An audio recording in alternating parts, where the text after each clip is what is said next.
It's become pretty obvious there is no war going on. And it's just getting funnier by the minute.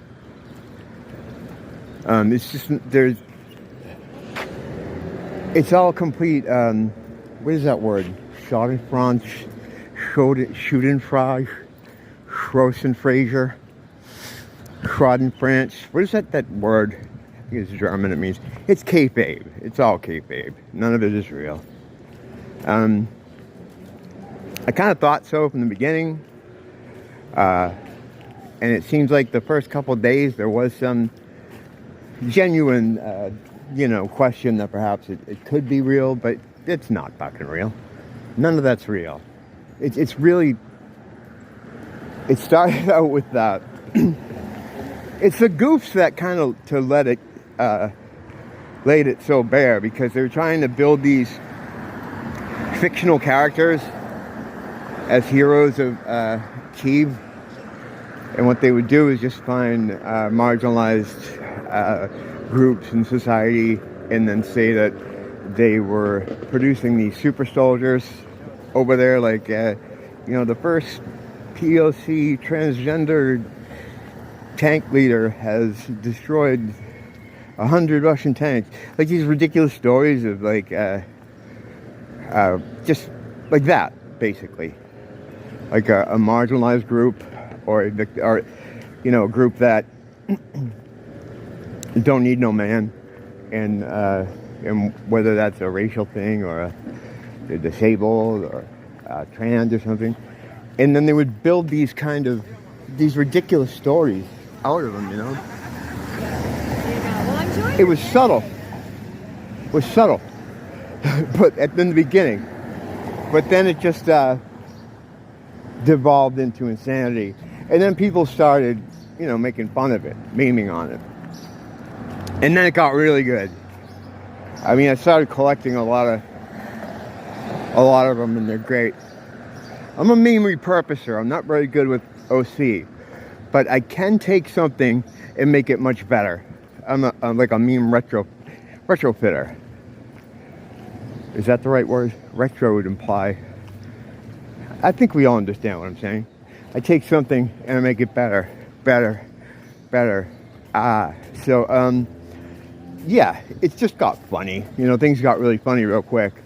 I'm looking up for you. And now it's just pretty obvious to even normies that, once again, there's something afoot at the Circle K. The whole point of this exercise, which we figured out a while ago, is to distract from the thing that was so important last week. Whether the war is completely real, like actual people fighting, which it's not, or it's just a war concocted to take your eye off the ball. It's meant to take your eye off the ball. Or just not take your eye off the ball, forget about the ball. And then eventually we're coming into a time where you're going to be gaslit if you bring up the ball. Like, hey, what about, I can see it. I see it like, I see it the same way when you open the IKEA box. It's the same thing. I just see the finished product of that. That's the end result of that. The good thing, though, is when it comes to this kind of stuff, memery and mockery, evil hates being mocked more than anything. You can harm evil with aggression or attempt to. They thrive off that. Their biggest weakness, and as is Satan's biggest weakness, and I don't know him all that well, is mockery. Making fun of their actions or them is the most potent weapon in the toolbox.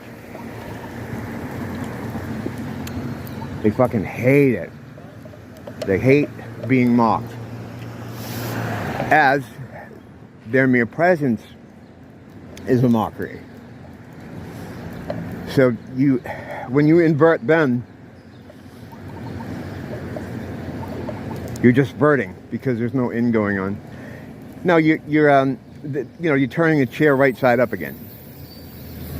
So it's a good exercise to indulge in, and it's always the best thing you can do. If you get all mad at it and get hateful towards it, it makes it worse. They eat that stuff. They want you to be that way. So if you can laugh and mock it, that is absolutely the way to go. And it ekes away at its power. It's not just that this is a nice thing to do for kicks or to, help your mental health. It really hurts them. It takes away their energy. This is actually a long light, huh? Lights. Oh, here we go. Yeah, it's that's how you beat them. I mean, you can't beat them. You're never going to beat them. We can fight them. An effective means of doing that is through ridicule. And even if you were to ridicule them into submission on one thing, like perhaps this, because I could very well see them having to pivot now or change their story or their gears here, because people are just revving them up. It's just funny. We the people have turned it into a farce.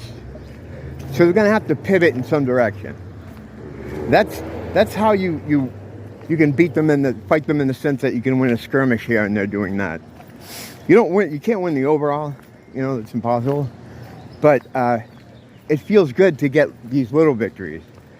And it makes them scramble, and it makes them work. Because now they're like, oh shit, all right.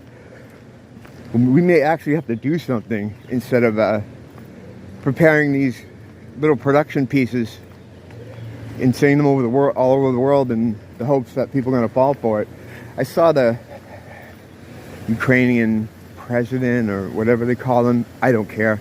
I don't care what they call the head of anywhere. But he was reporting on the war, and he's just like talking about where they are and how they're under siege. And he's just like in a parking lot with like 4 dudes, and one of them like accidentally dumps his clip. It's pretty funny because he stands there like, and then he covers up his gun, like almost so that you're not going to see the gun. And this other guy that's with them, I hesitate to even call them soldiers. I doubt they are. This other guy comes over and sheepishly hands him his dropped magazine. It's pretty funny. But they're clearly just 4 dudes standing in a parking lot, play acting. They're doing a scene. And that's how these people roll with their shit. And I've said before, I think the reason that it's become so easy to see and so transparent, well, there's a few reasons.